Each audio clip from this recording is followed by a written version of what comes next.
So we're going to talk about the head again. Love the head. That and the hand's probably the most difficult part of the body. The head, there's the most pressure for likeness, and if you get something off, it can look grotesque and out of sorts and stuff. Hands have more articulation, so they can be a real challenge that way. But if you make them a little heavy, a little short, a little long, not quite as big a deal. So anyway, short answer to that: head is hard. So our job is to make it easier. So what we try to do is break down something that's very, very complex,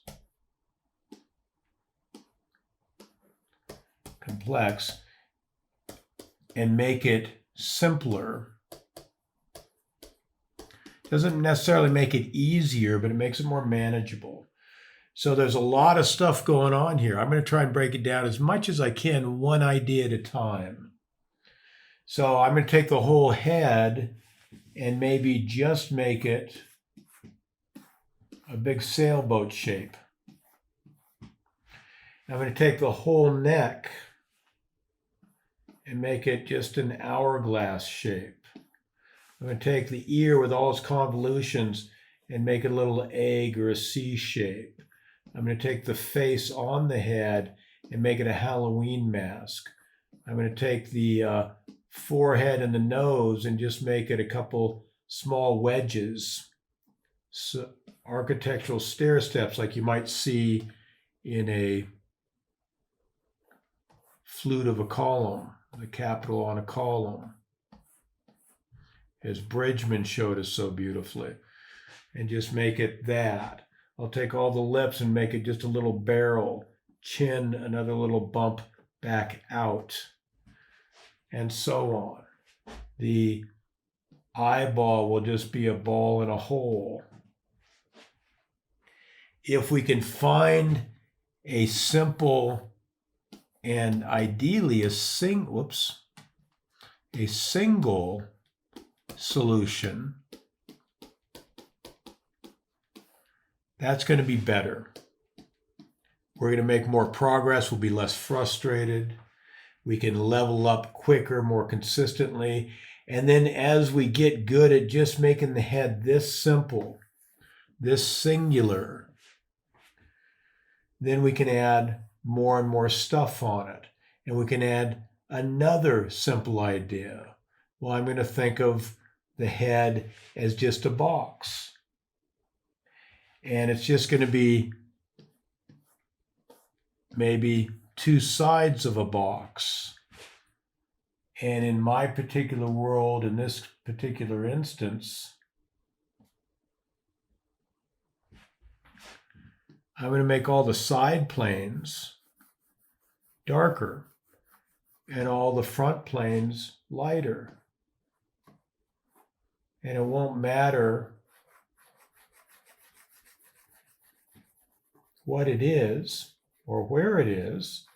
That will be the truth that I'm going to call out every single time. The front plane will be light, side plane will be dark. If the whole thing's on the side plane, it'll all be dark. Even if I see maybe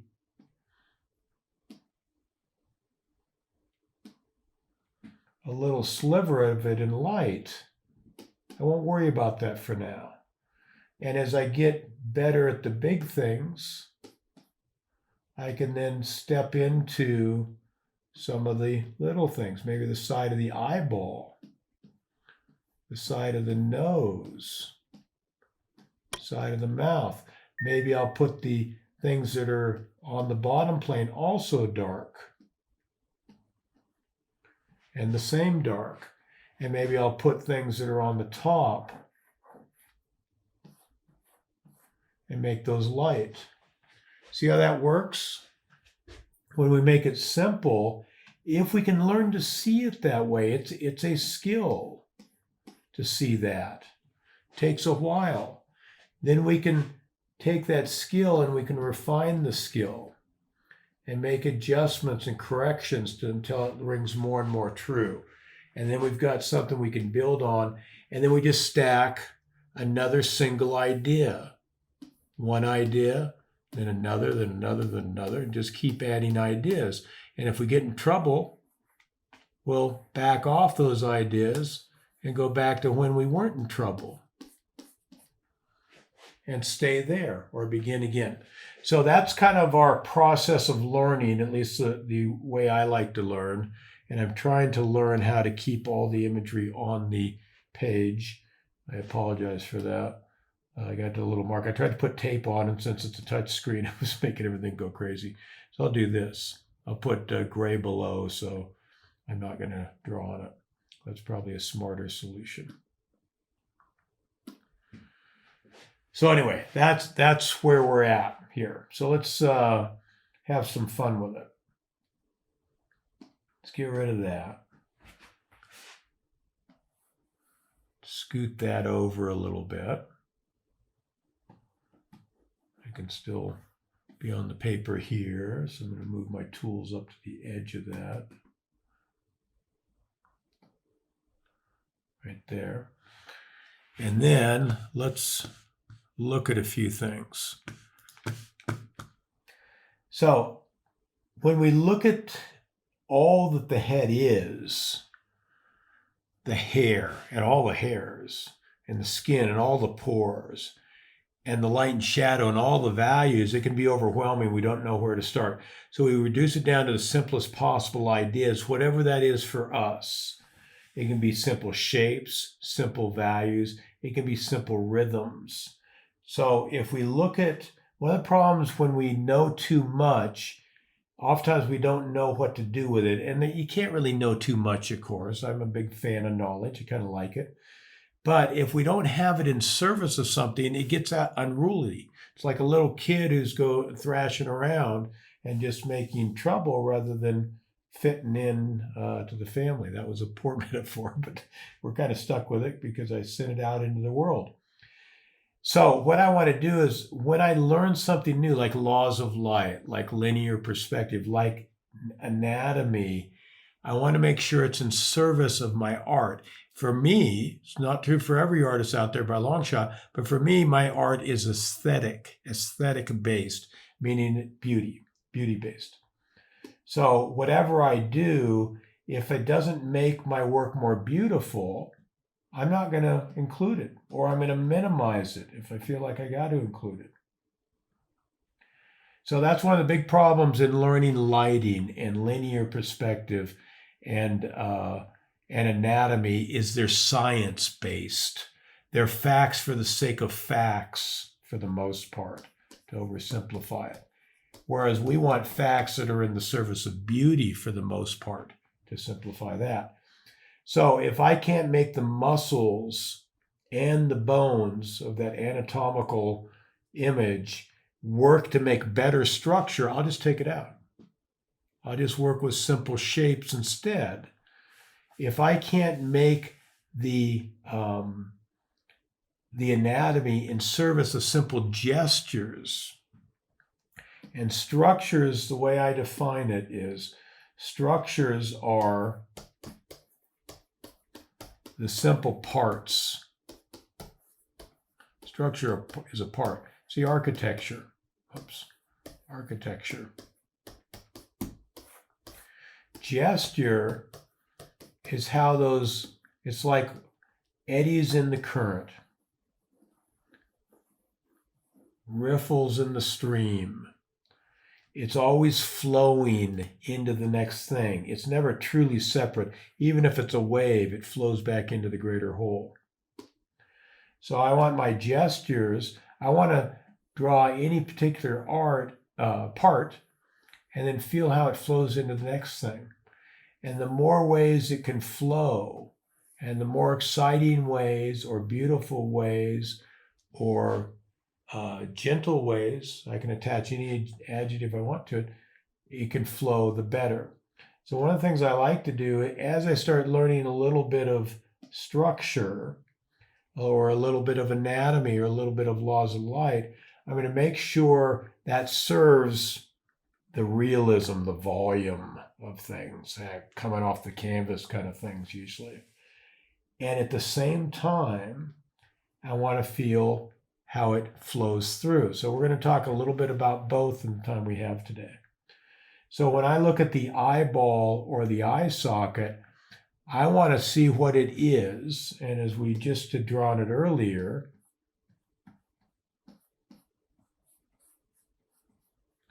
it's just a ball in a hole. And then I want to see how that ball in the hole is the orbit, the bone around the brow and cheek that holds and protects the eye. The eyeball, and then the thick fabric of the lids go over it. That's the ball, and it's literally a ball, and it's literally a hole or a crater. I want to feel that ball in that hole, and then I would love to find how to get out of there. And there'll be several ways to get out of there, and the muscles can be wonderful, in some ways better at showing how to get out of there than showing what it is. When I look at all these muscles here, it's a little confusing. I mean, there's this flap of skin that goes around here. There's flaps of skin that go up here. There's flaps of skin that here. They don't have tons of separation from the rest of the bone or the rest of the muscles. They're just straps, and usually fairly thin straps. Sometimes they get more bulbous, but oftentimes they feel pretty thin. And it's only when you stack a bunch of them up together and really know what you're doing with them can you start to feel the architecture again. Bone's a little better that way, but bone's mainly, not always, but mainly buried. So it can be really troubling if we don't have it in service of something. So if I'm not really good at the muscles, I won't look at them so much for the structure, because they're not going to give me that much structure. They're just padding over the bones oftentimes. Not always, but certainly in the head that's true. So instead, I'll look for them as gestures. I'll look for them as connecting tissues. So I'm going to look at the muscles if I'm going to look at them at all. And at first I won't. But once I get to a place where I'm feeling pretty good about structuring that head in here, let's bring one of those in maybe.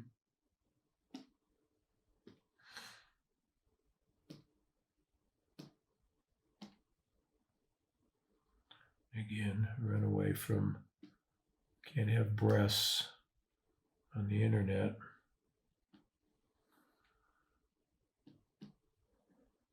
It's not allowed.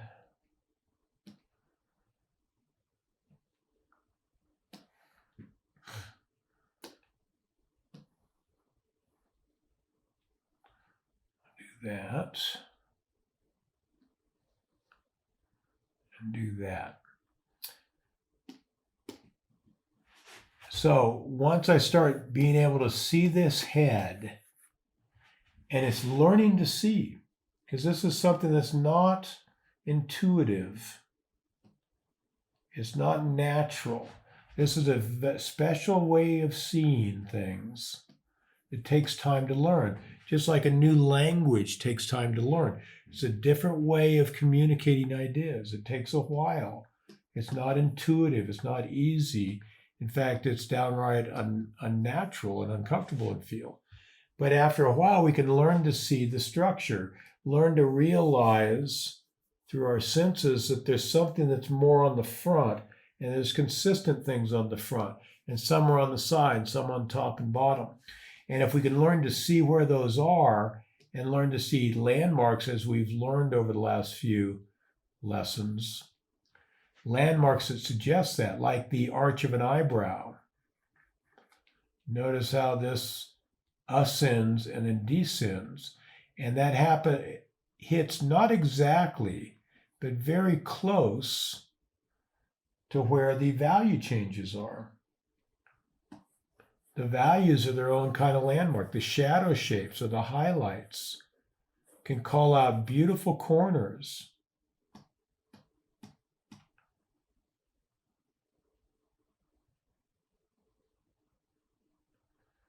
where the side of the jaw meets the front, where the side of the jowl meets the front, and then where the side of the chin meets the front. And we start to see these stair steps on and on and on. And if we're clever and we have some experience and oftentimes having a little help, I needed it, we can learn to see those and realize that now every time this form, this face, any feature, any detail on the face turns to a front plane, say in the ear here, every front plane, there's a little front plane there for the thickness of the outer rim.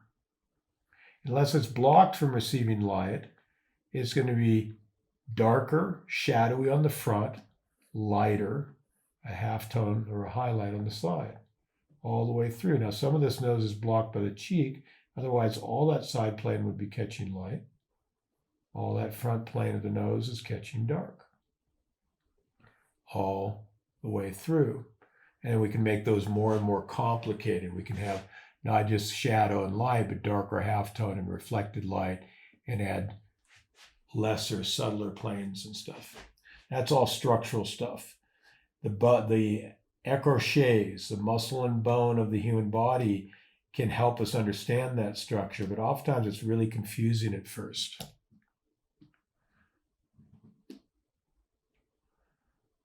So if it is, what I'll do is go to plan B. I just treat the face as simple yet characteristic shapes, two-dimensional, or forms, three-dimensional. And then as I have more and more understanding, I can make more and more nuanced decisions around that.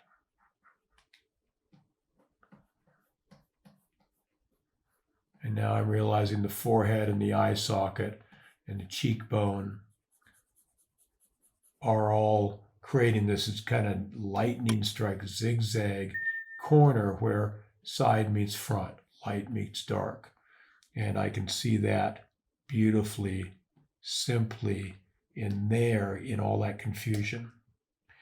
But also, look at how much fun I can have if I think of this as just a whirligig or a spiral graph, which is an old toy where you can just create circles flowing out of circles, or eddies in the stream.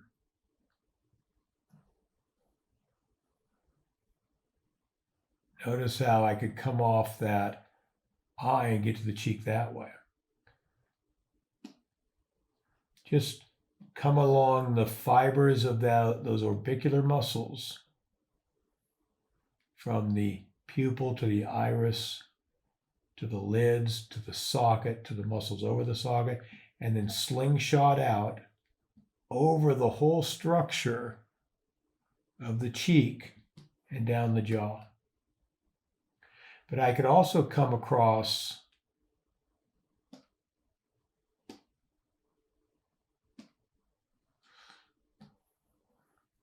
this way and follow this down, or follow this down, or follow this down.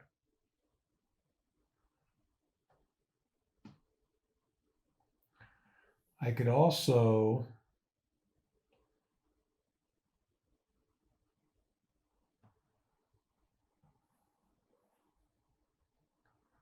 follow across here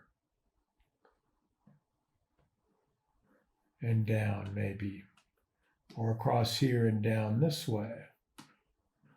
How can I keep it going? Or going up here and down that way, or up here, or over here, or over here to this symmetrical other side, or over here, maybe into the ear.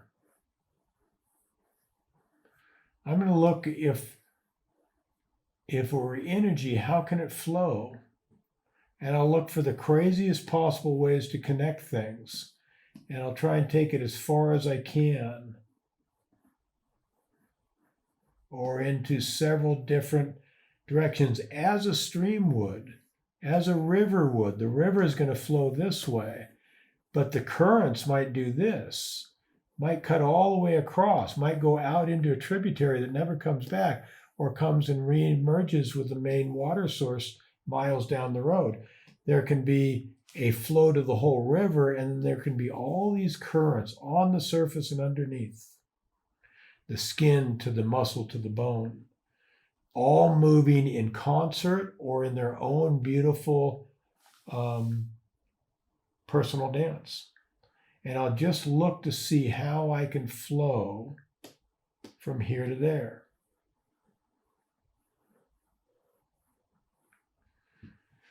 So once I do that, and just leave it, I'm just curious how I can get from here to there.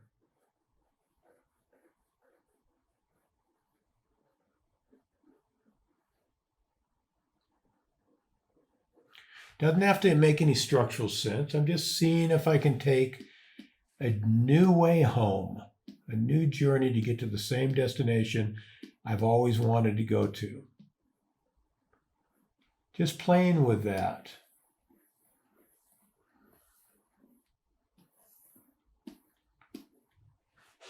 Now I'm going to take that just playfulness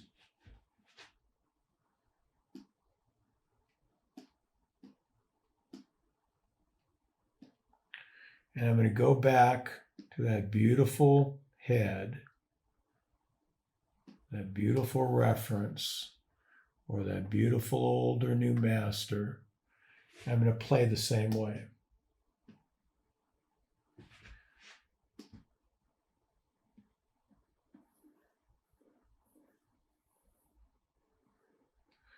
And I can use, instead of the muscles, I can use the tones, the darker tones, or the lighter tones. But the easiest place and the most productive place to do it is in clear overlapping forms. Well, there's a eyeball with an eye socket, with a cheekbone, with a forehead. Can I flow back over here? Can I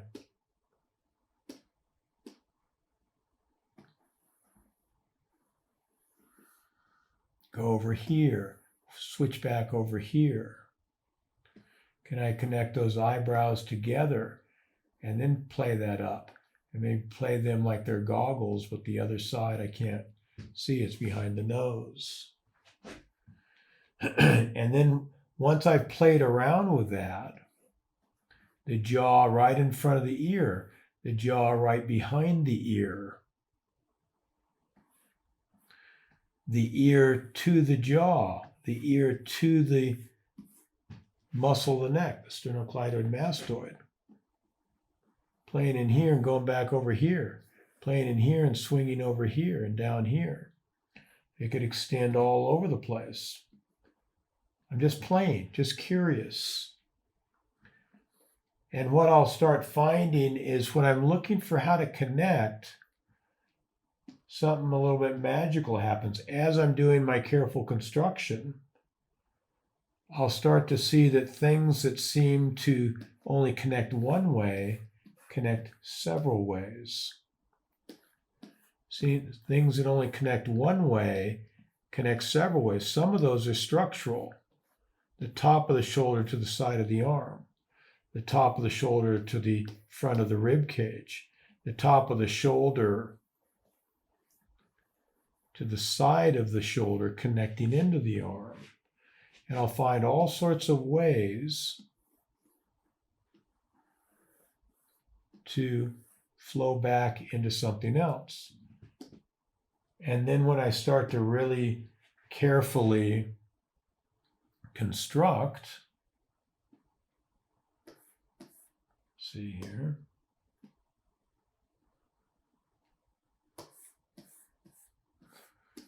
and do my construction, and it can be really useful to construct over the reference, the old master or the photo reference.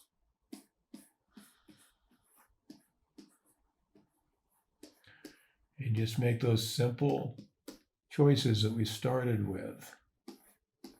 Simple C shape instead of the ears. Simple Halloween mask instead of the whole face. Maybe making a more refined mask by using the simplified hairline.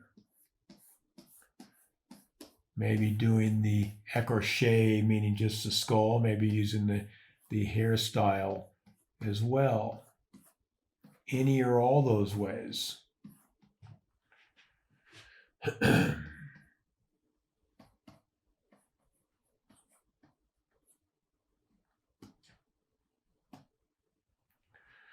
And when we do that, it can be a bit of a mess at first as we're learning.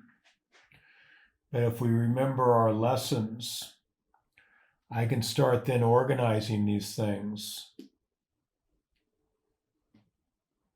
with a little bit more grace, with a little bit more beauty, maybe by taking the best of what I did and leaving out, and the best could be the simplest, the things I understand the most. It could be the most beautiful, the things that I did most elegantly.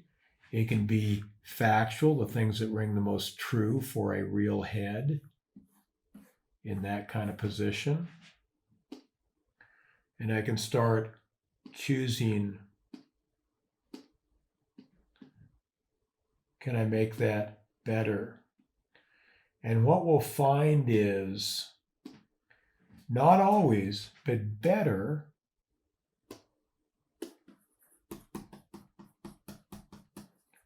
just simply equals more beautiful. Those are better colors. It means they probably work together more beautifully, which means they probably harmonize. They have something in common, and we can start defining what better is, what beautiful is. Well, it's better when it's simpler. And it's better when I don't have too many crazy marks, just showing the edges, even if it's simplified edges, just the edges of things.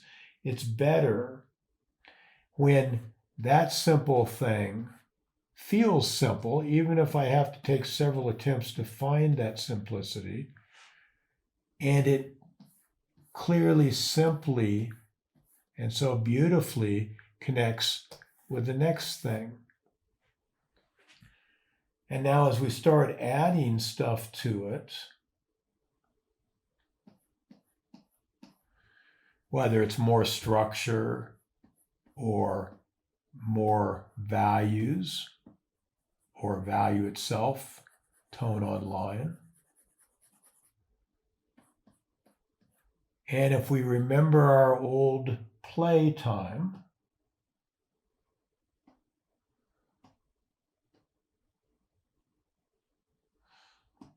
when we were looking for all that wonderful connectivity, then I'm not just going to draw the shadows. I'm going to see how they move into the next step of form, or step of line, or step of edge, however I define that. I want to see not what that's doing, but what that's doing in relationship to this, and what that darkness is doing in relationship to that lightness, and what this little shape is doing in relationship to the whole jaw, or the chin and the jaw.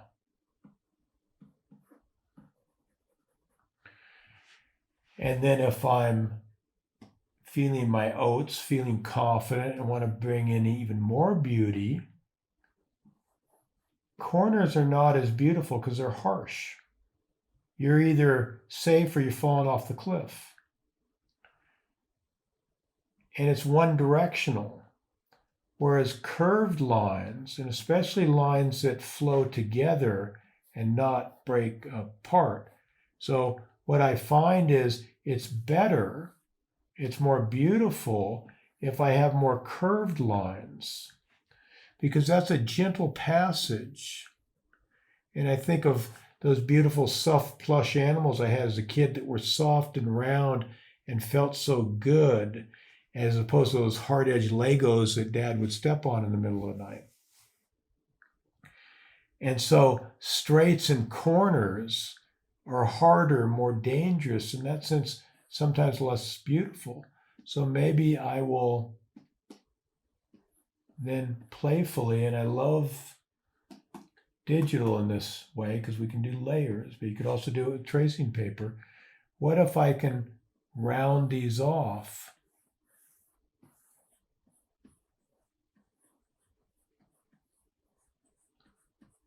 Even as I've chiseled them off. And what if I can find several passages always flowing like a beautiful river? That's the same river I always go to every camping trip, and yet it's always different every instant. It's new water replacing the old, new riffles and rhythms replacing the old, the same yet completely different. So maybe I can make rounder, softer choices. And then I just keep playing with it. So what I'll do is I'll take those corners, take those boxy ideas, and I'll round those a little bit. And I'll take those value ideas, if I'm there in my craft, and I'll make sure the values themselves flow by making the edge of the darkness flow beautifully up against the edge of the light. But maybe I'll make it flow in another way as well. Maybe I'll eventually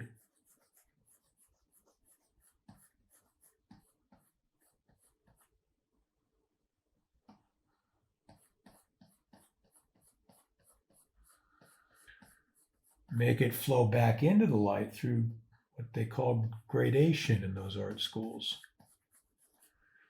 And I'll find maybe that when I learn to do that,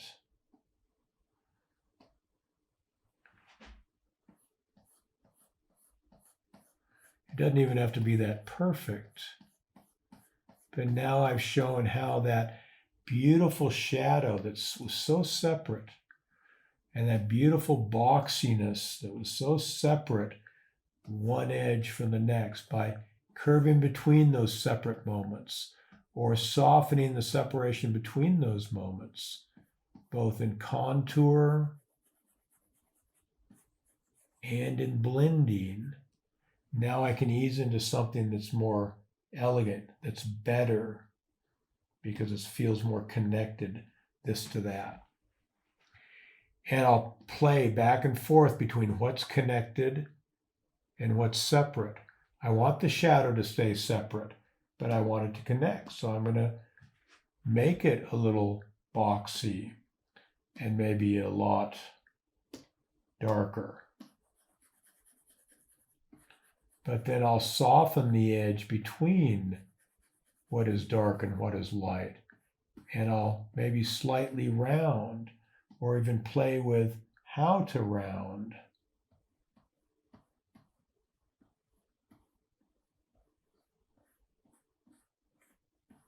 That change.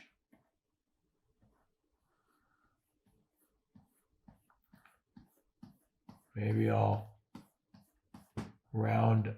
bump up for the forehead, but I'll round off more elegantly in a better, more beautiful way for what I'm doing into that corner of the forehead.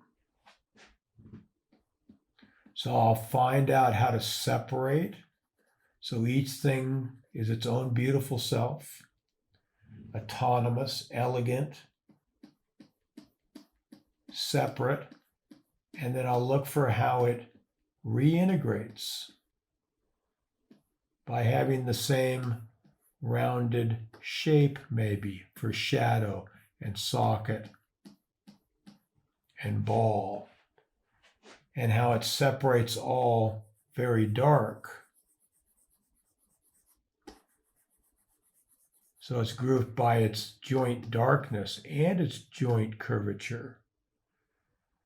And that's different than what's very light.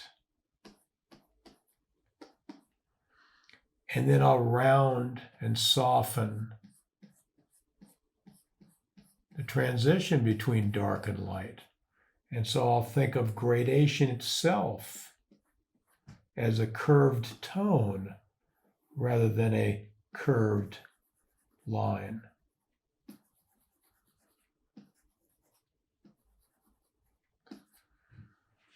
And blend it together. And then separate it away. Sometimes we need our own space, be our own person, do our own thing. Other times we desperately need to be with others to feel connected and belonging. And it's the balance between that makes a beautiful, well-composed life. And it's the balance between that makes a beautiful, well-composed drawing. And so I'll play with what needs to be separate, what deserves to be connected. And I'll just move back and forth between. So as we journey through all this structural stuff, the structure is suggesting what is separate. And I'll leave you one other idea here for the moment.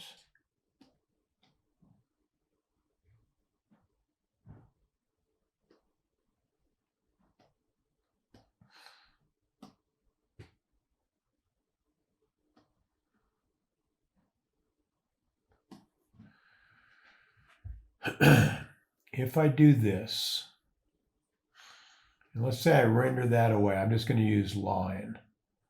Let's say I render that away so you feel the volume of that ball, the solidity of that ball. It's got plenty of form.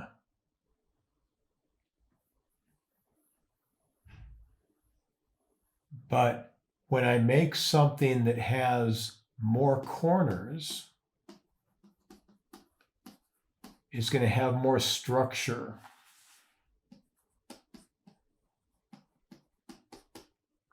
This has plenty of form, but it doesn't have true structure. I define structure as the form plus the position of the form.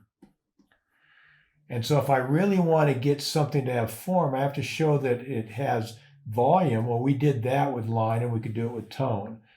But this has more position because we know now this one's leaning because it has an internal corner, a long and short axis.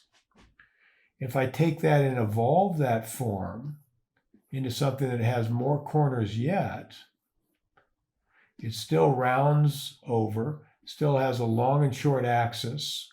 So it can be rendered in the same sense of volume that the others have. It's got that same long and short axis. We know it's leaning. But now we know that there's a bottom that we can see and a top we can't see. It's got a second corner. Now it's tilting, leaning and tilting. We found two positions.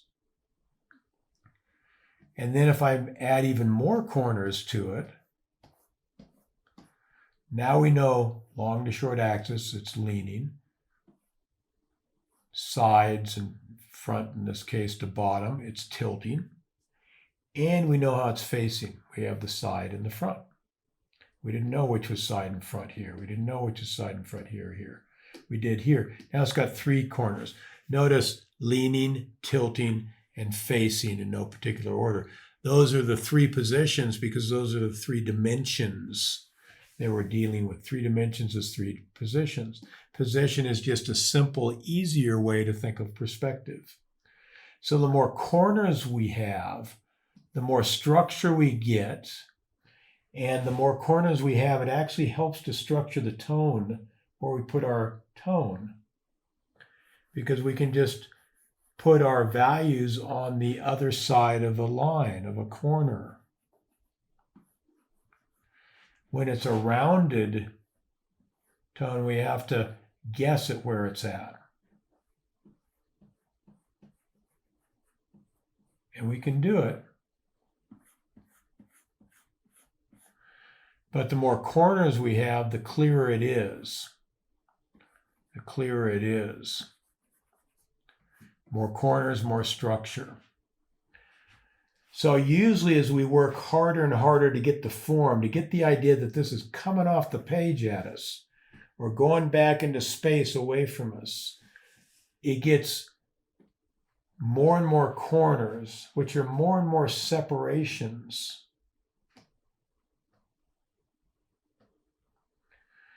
There is absolutely a front and a side and a top if we can see it, and a bottom that we can see. And we're thinking about all the separations of front from side and top from front and bottom from front and side and so on. And then we even assign values to separate them. And we're never thinking of the unity. We're never thinking of the connection. And oftentimes we're not even taught about the gesture. Or if we are, we forget about it after our 2-minute drawing sessions are over and we go to those 25-minute structuring and rendering sessions. So I want to keep adding back connection any way I can. And the simplest, easiest way you learn to do that, which is almost always taught, and that's a good thing in our rendering classes, is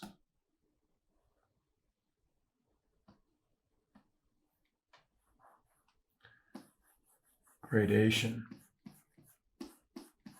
a curving tone. But if we're smart about it, and that means being shown, because most of us, I certainly couldn't do it, most of us have to be shown this stuff. It's not intuitive. But we start looking at not just how things separate away. That's survival strategy.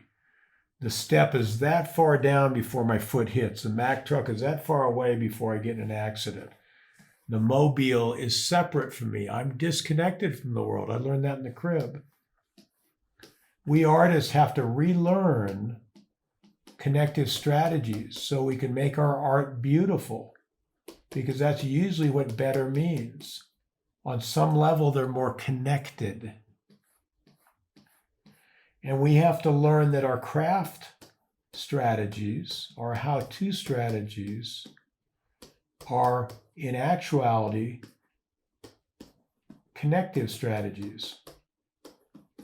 So as we learn to separate the head from the neck, the light from the shadow, the foreground from the background, the organic from the architectural, the planes from the planes, the bone from the muscle. See how it just goes on? Okay, here's something more to worry about. You had math, now you're going to have history. You had history, now you're going to have writing class. Then you're going to have this. They're all disconnected, and there's almost no place where they're brought together. We artists are supposed to bring it together. We call it a composition.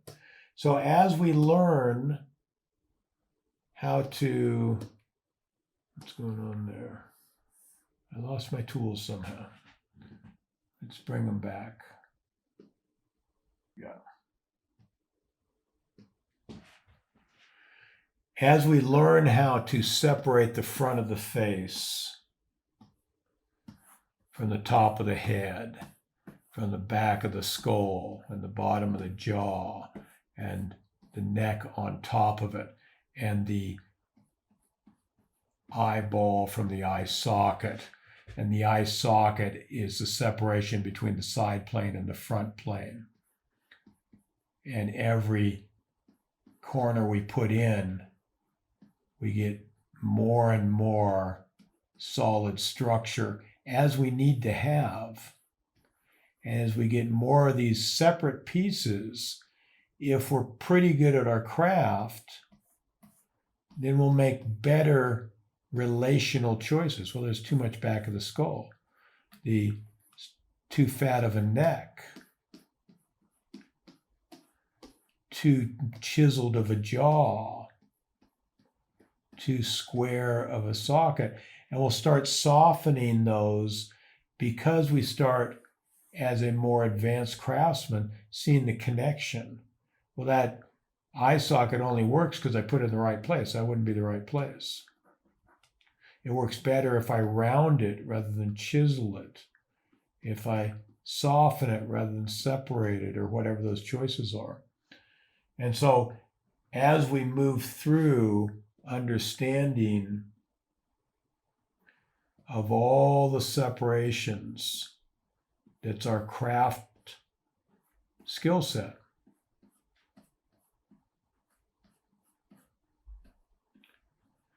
Can we remind ourselves, can we indulge ourselves into making it a little better by making it a little more connected, which on a very simple level, but a very effective level means rounding things off. I've just rounded, by adding a little halftone, I've rounded the shadows back into the lights. They now relate a little better. They connect a little better. We see how we move from here to there, which is always a problem in art and always a problem in light. How do we get from foreground to background realistically? How do we get from being alone to being connected to our soulmate or a life partner or a treasured community? We're looking for connection in life. It's art's job to show connection on some level, even if it's just a pretty picture, a lovely movie, whatever it is. And so what I'll do is, as I build all this structural how-to stuff that we'll get back to in May in the next week or two, can I integrate them, make the muscles flow into the bone, make the muscle be part of the structure and not separate from it, make it have its own shadowy or light value range, make the corners a little softer, make the chiseled lines a little more curved, take something that's separate and not just find one way from here to there, but maybe several ways from here to there.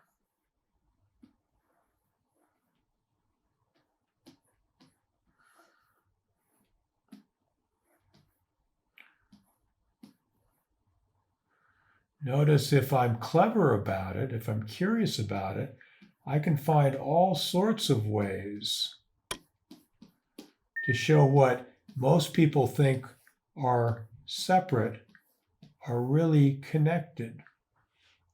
We learn to do that at the simplest level if we have a decent training in construction. We draw through to get this shoulder to feel connected to that shoulder, even though visually it's not connected at all.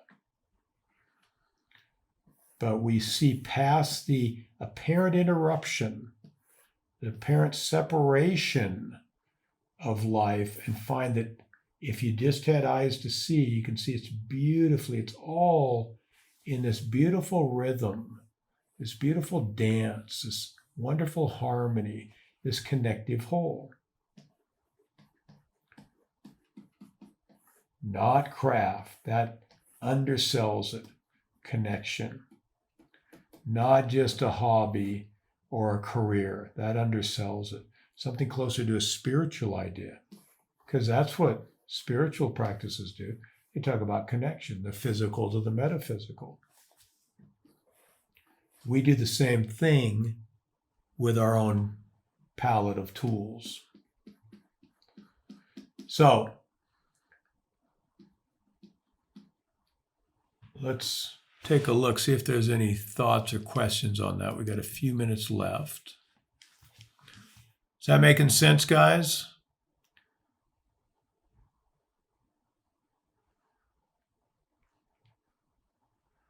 Okay. Yeah, thanks, Owen. I was trying to correct that, keeping it from getting cut off.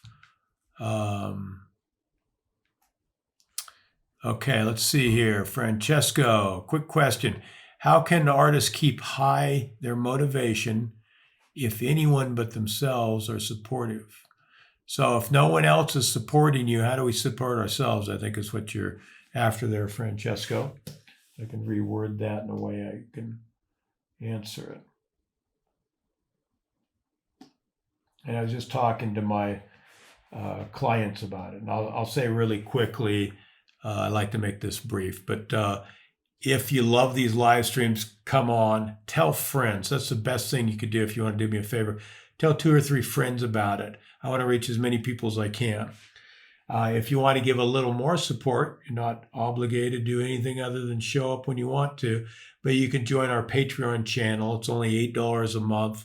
That's a lot in some countries. It's pretty reasonable in America. You're not, I don't expect it, but if you'd like to, you'll get some real value out of that beyond what we get here. And then we also have, as I suggested just a moment ago, we have a coaching program where I work with people one-on-one and in group situations and really help them understand their craft in a big, big way. And that's a much bigger commitment of time and of money, frankly, to do. But if you're interested in that, you can reach out to us. I'm trying to get back to the, there we go. Okay, so, how to motivate yourself. That's what Francesco asked. Here's the best way I know. When I went through a period when I was not motivated and I was starting not to enjoy art, and it was a scary, scary time for me. And it happened really quickly out of college, which is even scarier.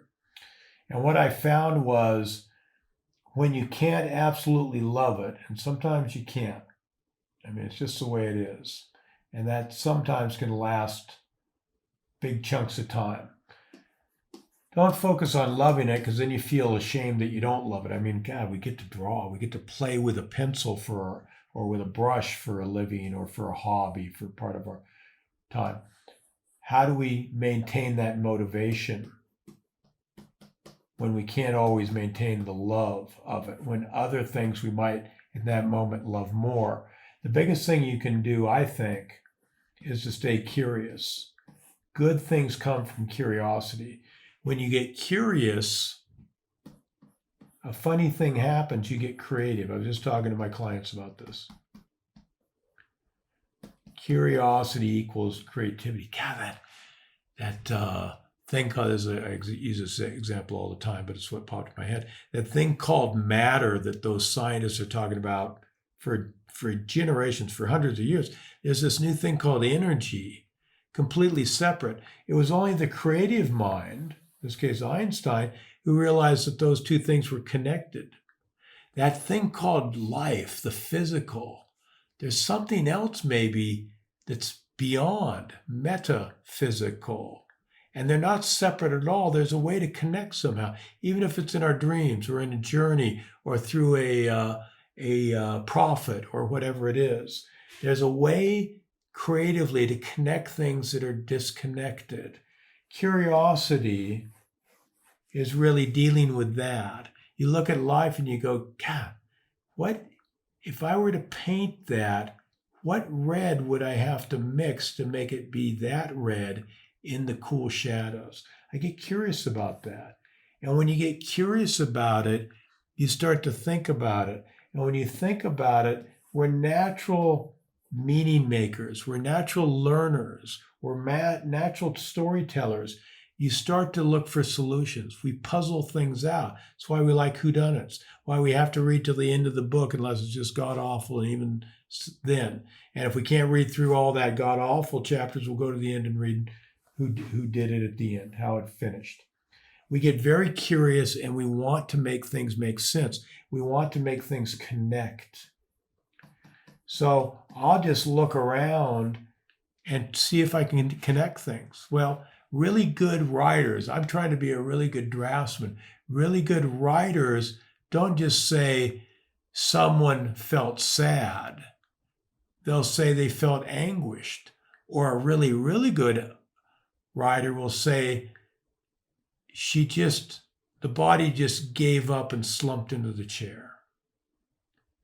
And then we'll figure out that she's sad from that. Not that that's a great example, but they'll get writerly, they'll get clever in how to say the same thing in a different way.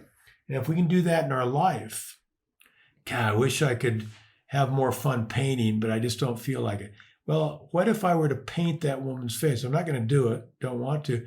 But what if I were to paint her face as she's getting me that coffee across the counter? What colors? What value is her skin in shadow compared to the blaring light of the window out behind her? It's way darker than that, but not near as dark as her dark hair. What's the value in there? Just get curious about it. Curiosity leads to creative ideas, creative solutions. And when we start seeing that when we get curious, it pays off. We get paid off big time when we get creative.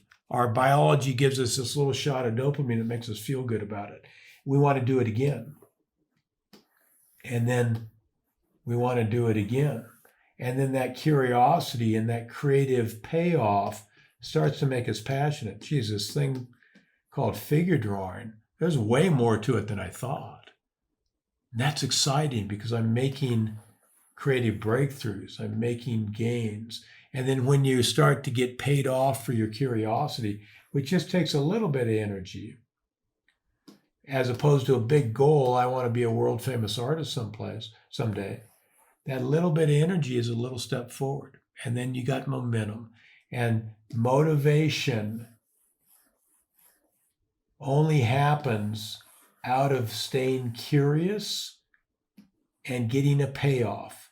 Curiosity and momentum. And physics tells us an object at rest tends to stay at rest. An object in motion tends to want to keep moving. If we can build some momentum in our life in the direction we want it to go, based on what we're excited about, curiosity is a tiny little love. And as we get more passionate about that, get more payoffs about that, that love grows, becomes more powerful, and it can fuel, it can propel, it can be momentum for our whole life, for a whole career, for a whole place to go to find a better way, a more beautiful solution, even if it's not in the real world, but in this little framed world I've created. So that, to me, that's kind of the idea. And in craft, also in life, when I'm trying to do something, I don't care how big it is, I'm looking for little simple steps. I'm just going to look for a sailboat shape and use that for the whole head, or an egg and use that for the whole head. I'm just going to do shadows, all one value. That's just a different one value difference than all the values of the light. I'll make it just 2 values, not a million values. I try and make it just as simple as I can. So I've got a ridiculously good chance of succeeding. Creativity, when you get curious and find a creative solution around that, is a payoff. It's a success. Succeeding breeds more success. If we can set ourselves up to win, we're going to be more motivated because it's exciting. Geez, I didn't know I could do that. I spent an hour playing around with this and I found a way to get that head on the page. Those kind of successes are a perpetual motion machine, will keep you going. And when you get in trouble and you get demotivated, then you back up and get even simpler. Start over. Pretend on some level. Go back to line because tone's giving you a problem. Go back to tone because color's giving you a problem. Go back to architecture because anatomy is giving you trouble. Back up, regain your footing, regain your momentum, regain your little wins. Because I'm curious, if I simplify this down, well, is it better? That kind of thing. Anyway, hope that helps. Hope that answers.